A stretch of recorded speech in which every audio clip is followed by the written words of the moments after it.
নিশ্চয়ই আমরা আল্লাহ তাআলার পক্ষ থেকেই আসছি এবং তার কাছেই ফিরে যাব। না, এই সব খালাস হয়ে গেছে।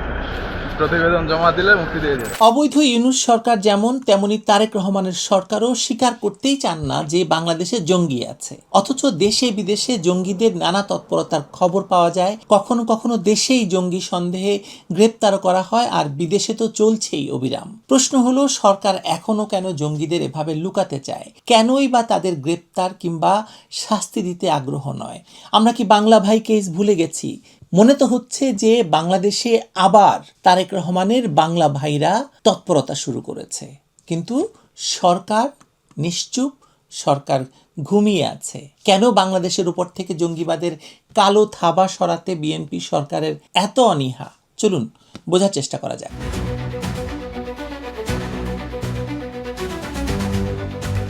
গত কয়েক মাস ধরে দেশে জঙ্গি কার্যক্রম এবং উগ্রবাদী গোষ্ঠীর তৎপরতা নিয়ে আলোচনা হঠাৎ অনেক বেড়ে গেছে। ইউনূস সরকারের আমলে জেলখানা থেকে হাজার হাজার বন্দী মুক্তি পাওয়ার পর থেকেই একটা আশঙ্কার মেঘ জমেছিল। নিষিদ্ধ ঘোষিত সংগঠনগুলো প্রকাশ্যে বিশাল শোডাউন করছে, কালো পতাকা উড়াচ্ছে, সাদা পতাকায় কলেমা লিখে উড়াচ্ছে। আর বিএনপি সরকার দায়িত্ব নেওয়ার পরও সেই আশঙ্কা না কমে আরও বাড়ছে। এই পরিস্থিতির মাঝে সামনে এসেছে এমন একটি ঘটনা যা দেশের সার্বভৌমত্ব এবং নিরাপত্তার জন্য চরম উদ্বেগজনক। বিষয়টি প্রথম সামনে আনেন সেই তথাকথিত অনুসন্ধানী সাংবাদিক জুলকারনাইন সায়ের, যিনি আওয়ামী লীগ ছাড়া, শেখ হাসিনা ছাড়া কোনো অনুসন্ধান তার নেই। আসলে তিনি সামাজিক যোগাযোগ মাধ্যমে একটি ভয়ঙ্কর ভিডিও পোস্ট করে জানান, রাজধানী ঢাকা সহ দেশের বিভিন্ন জায়গায় মার্শাল আর্ট শেখানোর নামে আসলে পাকিস্তানি উগ্রবাদী সংগঠন তেহরিকি তালেবান বা টিটিপি এর আদলে সদস্য সংগ্রহ এবং জঙ্গি প্রশিক্ষণ চলছে। এরপরই ঢাকা মহানগর পুলিশ অভিযান চালিয়ে যাত্রাবাড়ি থেকে 6 জনকে গ্রেপ্তার করে। সংগঠনের নাম ফাতাহ কমব্যাট সিস্টেম, সংক্ষেপে FCS।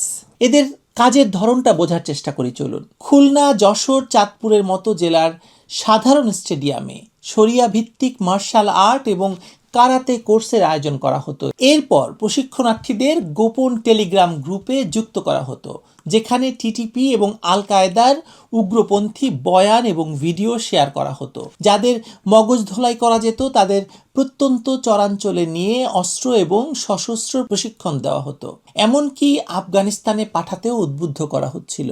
ঢাকার বসিলায় একটি বিদেশি দাতব্য প্রতিষ্ঠানের আবাসন প্রকল্পের আড়ালেও এই সদস্য সংগ্রহ চলছিল বলে অভিযোগ রয়েছে। আর প্রধান প্রশিক্ষক শাহ আমানত সাবিরের মোবাইল ফোন থেকে যা বেরিয়েছে তা রীতিমতো শিউরে ওঠার মতো।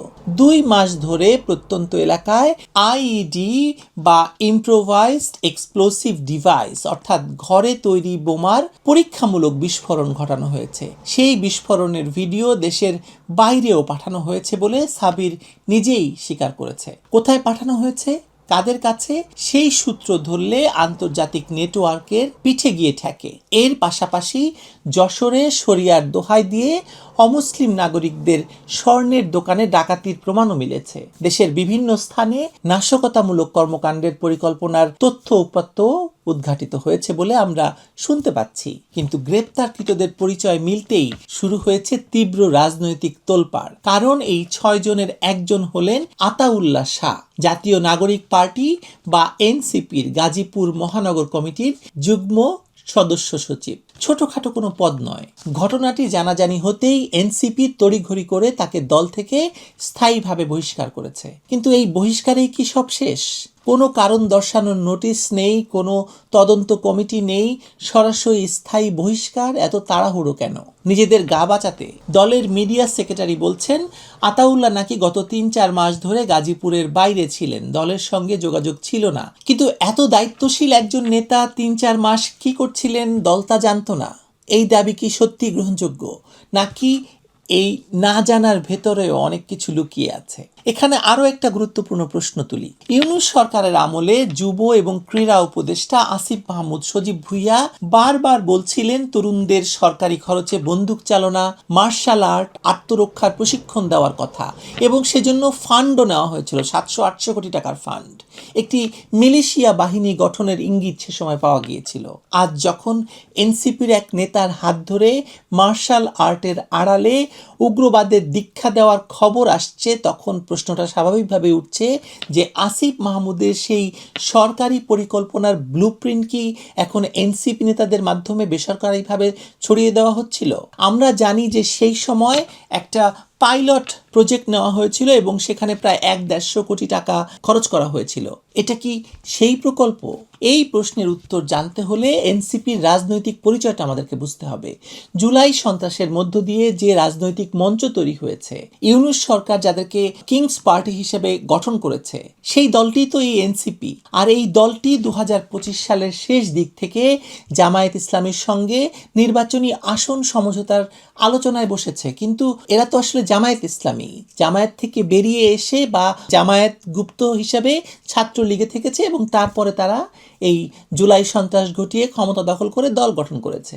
জামায়াত যে সংগঠনটি বাংলাদেশের জঙ্গিবাদের আদর্শিক মূল, বাংলা ভাই থেকে শায়েখ আব্দুর রহমান পর্যন্ত প্রতিটি জঙ্গি নেতা ফাঁসির আগে নিজেদের জবানবন্দিতে জামায়াতের সঙ্গে তাদের সম্পৃক্ততার কথা স্বীকার করে গেছেন। সেই জামায়াতকে কাঁধে নিয়ে এনসিপি যখন রাজনীতি করছে বা জামায়াতের সঙ্গে যখন এনসিপির এতই হৃদ্যতা, এতই আত্মিক সম্পর্ক, আর সেই এনসিপির নেতা যখন জঙ্গি প্রশিক্ষণে ধরা পড়ছেন, এই সংযোগটাকে কি কাকতালীয় বলতে পারেন? আমি মনে করি না। এবার একটু পেছনে ফিরি আমরা। 2001 থেকে 2006 বিএনপি জামায়াত জোট সরকারের 5 বছর। জেএমবি, জেএমজেবি, হুজি একের পর এক সংগঠন রাষ্ট্রের প্রত্যক্ষ পৃষ্ঠপোষকতায় মাথা চাড়া দিয়ে উঠেছিল। পুলিশ জঙ্গি ধরেছে, বিএনপি জামায়াতের মন্ত্রী এমপিরা সুপারিশ করে ছাড়িয়ে এনেছেন। নিজামী সরাসরি বলেছে যে বাংলা ভাই মিডিয়ার সৃষ্টি। 2007 সালে আদালত বলেছেন বিএনপি জামায়াত সরকারের রাজনৈতিক প্রভাবশালীদের মাধ্যমেই জেএমবির উত্থান ঘটেছে সরকারি অর্থায়নে, রাষ্ট্রীয় আশ্রয়ে। এটা অভিযোগ নয়, এটা আদালতের রায়। 2005 সালে জেএমবি নেতা বাংলা ভাইয়ের সহযোগী খামারু গ্রেপ্তারের পর স্বরাষ্ট্র প্রতিমন্ত্রী লুৎফুজ্জামান বাবরের মাধ্যমে তার মুক্তির ব্যবস্থা হয়েছিল। সেই নির্দেশ এসেছিল তারেক রহমানের কাছ থেকে, হাওয়া ভবন থেকে। এটা তদন্তে প্রমাণিত সত্য। আর 64 জেলায় একযোগে বোমা বিস্ফোরণের পরেও খালেদা জিয়া বলেছিলেন বাংলা ভাই মিডিয়ার সৃষ্টি। আজ 20 বছর পরে তার ছেলের সরকারও একই সুর গাইছে। এফসিএস ধরা পড়েছে, বিমান বাহিনীতে টিটিপি নেটওয়ার্কের খবর বেরিয়েছে, সংসদ ভবনে হামলার আশঙ্কায় পুলিশ চিঠি পাঠিয়েছে। তবু সরকার নীরব। আর এই নীরবতার পাশাপাশি চলছে আইন শৃঙ্খলা রক্ষাকারী বাহিনীর প্রকাশ্য দ্বিচারিতা। নিষিদ্ধ সংগঠনগুলো প্রকাশ্যে বিশাল শোডাউন করছে, কালো পতাকা তুলছে, সাদা পতাকা তুলছে, আর পুলিশ বলছে তারা কিছুই জানে না। অথচ দেশের আনাচে কানাচে যদি ছাত্রলীগ বা আওয়ামী লীগের কেউ একটু মিছিল করে, পুলিশ মুহূর্তের মধ্যে জেনে যায় এবং গ্রেপ্তারের মহাতৎপরতা লক্ষ্য করা যায়। এই যে একচোখা নীতি সাধারণ মানুষের মনে আবার আস্থার সংকট তৈরি করেছে। অপরাধী যে দলেরই হোক, দেশের সার্বভৌমত্বের বিরুদ্ধে যে দাঁড়াবে তাকে দমন করাই পুলিশের কাজ। এই সহজ কথাটা এত কঠিন কেন বলেন তো? এদিকে আন্তর্জাতিক সংযোগের চিত্রটা আরও ভয়াবহ। বাংলাদেশের বিমান বাহিনীর ভেতরে টিটিপি নেটওয়ার্ক গড়ে উঠেছে। 2025 সালে পাকিস্তানের নিরাপত্তা বাহিনীর সঙ্গে সংঘর্ষে বাংলাদেশের 2 তরুণ নিহত হয়েছে। সিঙ্গাপুরে 2016 সালে 8 জন বাংলাদেশিকে ধরা হয়েছিল যারা বাংলাদেশ সরকার উৎখাত করে আইএসের খিলাফত কায়েম করতে চেয়েছিল। তার আগে 27 জনকে আল কায়দা এবং আইএসের সঙ্গে সংশ্লিষ্টতায় আটক করা হয়েছিল।